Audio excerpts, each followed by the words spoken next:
What's going on, guys? So I know I need to do the knife video and I'll get to that soon enough, but I wanted to bring this up because this just happened to come up recently and it's something that we should talk about as Wing Chun people. The overall question is, what's the deal with chain punching? And a lot of it is there are people who believe that chain punching is either completely ineffective or it is some sort of outdated thing, or it's a fantasy thing, or something like that. And a lot of that really comes down to the fact that people don't understand what it is. In fact, I have a video clip of Sigang Kwok in the middle of a seminar. He stopped. He looked like he was in the corner of a room or something there. I wasn't there personally on this one, but he was trying to tell somebody how to throw a punch. He's like, no, don't do this. Right? Throw it with some power. And he's not saying, don't ever chain punch.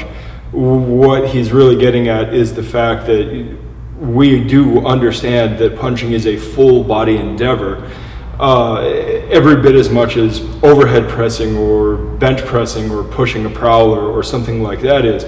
The primary work may be an upper body work, but everything still drives from your stabilized position on the ground. And so it has nothing to do with, chain punching is bad or anything like this. It just has everything to do with the fact that you still need to put your body, your mass into the punch. You still need to be able to accelerate, within your framework. But let's start with something, right? What does chain punching even mean? So in Chinese, and I don't speak Chinese. I've done a lot of research and I've asked Sigang Kwok a lot of questions, but I don't speak Chinise. This is my best attempt at handwriting out the actual characters, and I did include all three of the words are the number 4 tone. This is the Yuping. I believe it also is the Yale spelling as well. So this is as close to the academic explanation as you can get for it, so you can easily look this up. Lin Kyun. Now, Kyun is just fist, right? It's literally the character for hand with the character for like roll up into a ball. So it's a curled up hand. Easy enough, right?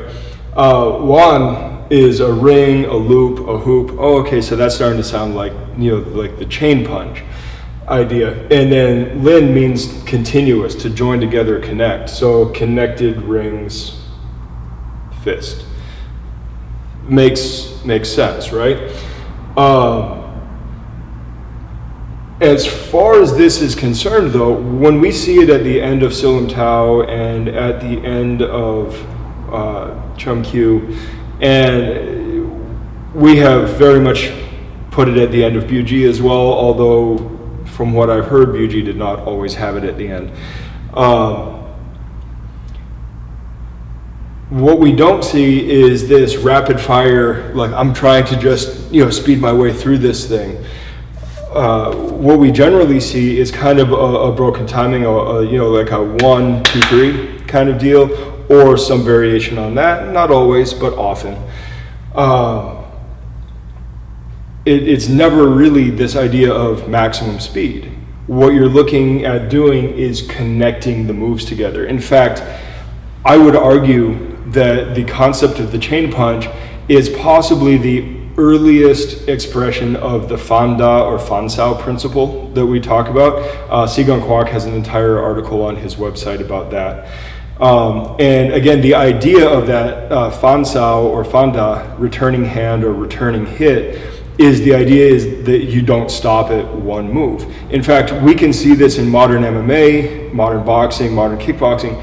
Most strikes don't stop fights. Most fights don't stop your enemy or your opponent from coming at you. Most hits are not one knockout hits. Most hits aren't nearly as interruptive as we would like to think. So you have to throw multiples over and over and over again. Now, the broader concept of Faan Da or Sau is that you are absolutely picking the right attack the right control, the right movements to move from move to move to move to move. It's not that you just do the same thing on blast over and over and over again. So why do we do that with chain punching? Well, because punches are easy, and if you can kind of just machine gun your punch out there, you have a slightly better chance of doing something. It's kind of a Babe Ruth principle, right? Swing at everything and eventually you'll hit something.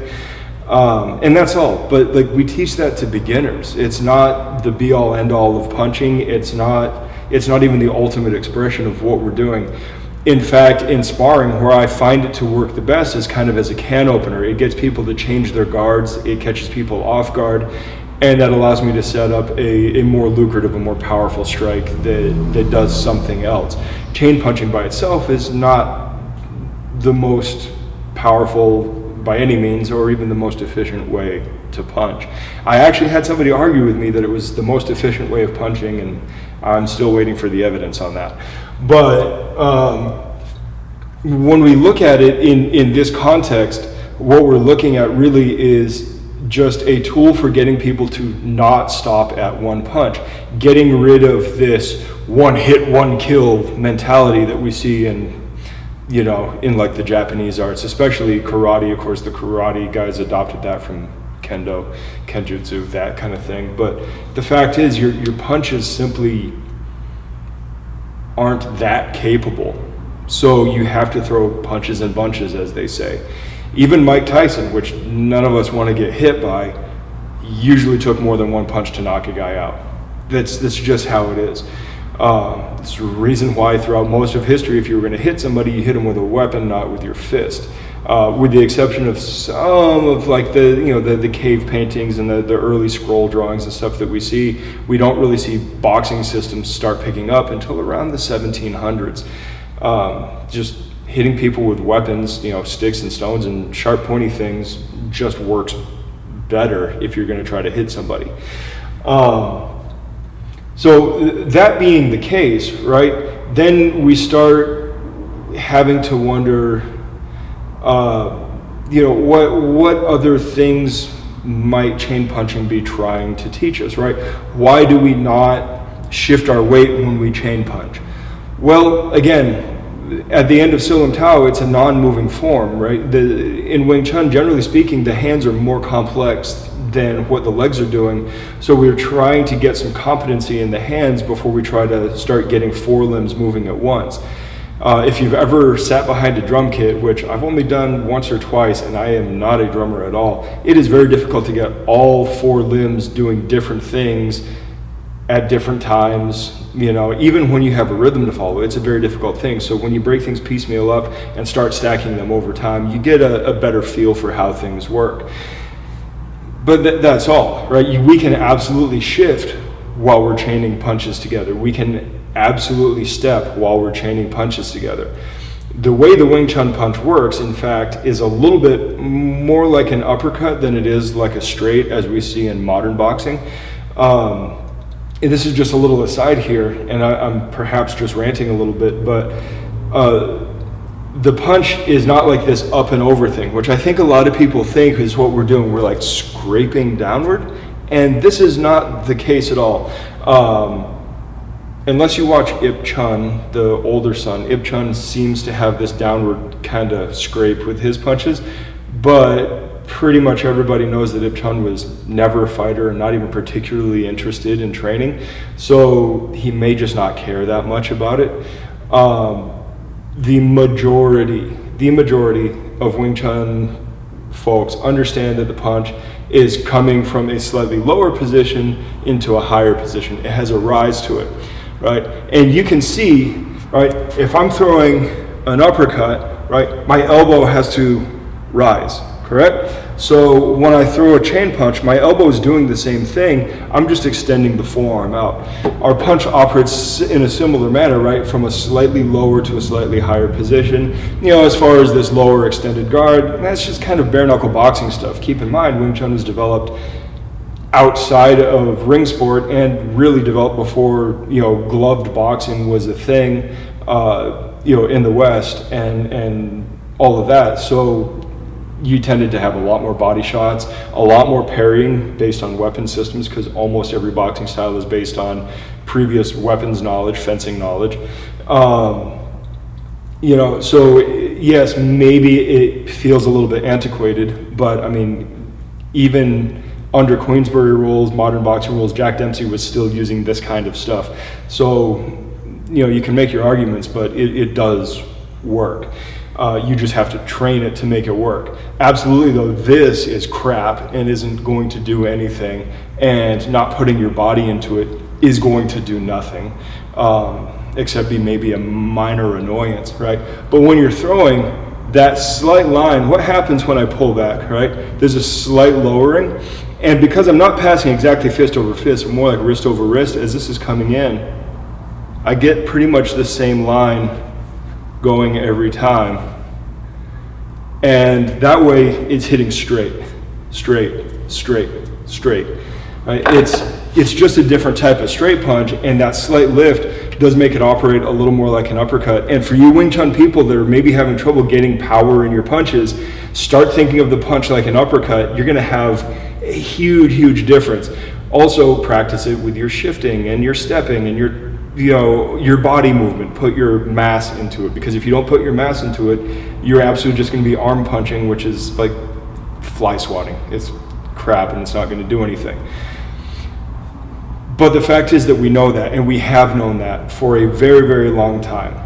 The problem is not with the Wing Chun toolbox, the problem is with much of the Wing Chun community. Much of the Wing Chun community just quit fighting. Like, you know, late 60s, Ip Man School gets in trouble with the government for fighting in a somewhat public and raucous way, and next thing you know, it's stop your students or we'll shut down your school. So next thing you know, everybody just stops fighting, and then it starts just turning into kind of the degraded art form that we see today that everybody's picking on. The toolbox is fine. You're just training it wrong if you're having trouble, right? I maybe have an advantage because I came to Wing Chun after training for MMA for 6 years and competing for a year. I came to it afterwards, so I already understood how fighting worked, and maybe that gives me an edge that, you know, that maybe you haven't had yet. I'm not trying to pat myself on the back or anything like that. I'm just trying to say, start thinking more like a fighter, because you're not gonna get there just thinking like a guy who's following tradition, because sometimes the tradition, it has been corrupted or just is wrong. But in this case, we're just looking at chain punching as a continuation, or really a starting point for this Fan Da or Fan Sau principle, the returning hand principle. It is just, you have to throw combos. You have to throw a lot of combos. You have to keep your movements moving. I mean, obviously not arbitrarily, but you need to be picking your targets and firing, right? It's, you know, if you have a select fire rifle, you don't just keep it on the single shot and boom and wait and boom and wait. Wing Chun is trying to get you into burst fire mode, right? You know, full auto is just for suppressive fire, so we're not worried about that, right? But you want it on burst fire mode. You're always throwing a volley of three, But it's not even necessarily that. Even if you had just a semi-auto and you're going as fast as you can pull the trigger, right? You can do hammer pairs and things like that where you are firing multiples right on the heel of each other, you know, just as fast as you can pull the trigger and not have to wait and realign and, you know, get in, get out, get in. You don't have to do that, right? Wing Chun's a close range inside art, so you need to be able to utilize this where once you get in, once you make that contact, you continue to go. You try to not let your opponent breathe and get comfortable. You try to not let him break space and regain his footing. That's the goal, that's the idea, that's what we're talking about here. So when you practice your chain punching, absolutely put it into the mindset of, I am doing this to prevent my opponent from being able to regain his composure, regain his footing, to kind of try to confound his defensive capabilities, trying to throw punches faster than he can keep track of. And again, it's not just this, it's not this crap, right? It's literally full body punches, just keep on driving, using your body weight, using your ankles, using your footwork, but you're this close together. You're not out here, all right? So that should give you a better idea of what chain punching is after. And if you're a Wing Chun guy, or you're just beginning Wing Chun and you really want to understand how to make this stuff work, you need to think about it in these terms, right? Throw your straight punch as really more of an uppercut, right? And make sure that your line is good and clean and straight and hitting like a fucking battering ram. It's absolutely possible. It's a very powerful punch. I'm not going to say it's more powerful or the most powerful. It might even be a little bit less powerful. But that's almost irrelevant, because humans are capable of generating way more force than what it takes to break bones or knock somebody out. So I'm not that worried about it. What it needs to do is do something to create effect. And if your targeting is good, if your lines are good, if your movement is good, then chain punching is a perfectly viable option, at the very least as a can opener to get inside and to start at least landing one punch. But then the bigger, larger Phán Da principle comes in, and you have to start changing from just the punching to other techniques, because we're mostly going to be using both arms at the same time, one creating some kind of a control and the other one striking.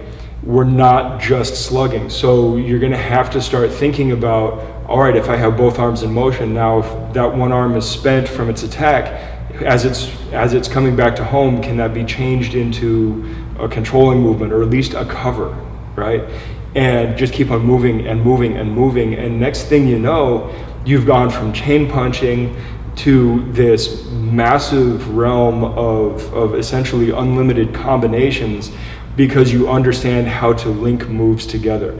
It's just a starting point for a much, much bigger principle of essentially throwing punches and bunches, or throwing strikes in larger combinations, and essentially trying to swarm or smother your opponent. And that's really all it is. It's a swarming tactic, right? You know, the four boxing archetypes, right? Wing Chun is kind of built to be somewhere between a swarmer and a boxer puncher. But that's kind of what Wing Chun is built for. And you have to train it that way.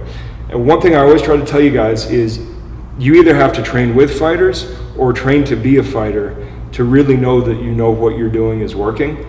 Because if you're not doing one of those two things, all you're really doing is playing patty cake with your partners. No matter how hard you're going, training's always nice. Training's always safe. And the fact is that you don't really know what's what until you're really, really, truly under pressure. And that takes actual fighting. And until you're mixing it up with people from outside of your school, from different styles, you're gonna have trouble, you know, making everything work. In a sense, it becomes a little incestuous when you're just sparring in class. I mean, is it better than nothing? Yeah, but it's still not quite enough, right? Yeah, you really have to mix it up with other people, at least from time to time, because if you don't, you're just gonna have trouble making your stuff work. No two people throw the same punch the same way. It just is how it is. So if that makes sense to you, then I guess we're done. And if it doesn't make sense to you, well, it's still the end of the video. Talk to me in the comments, leave some questions, buy a shirt, and I'll talk to you guys later, all right? Good journey.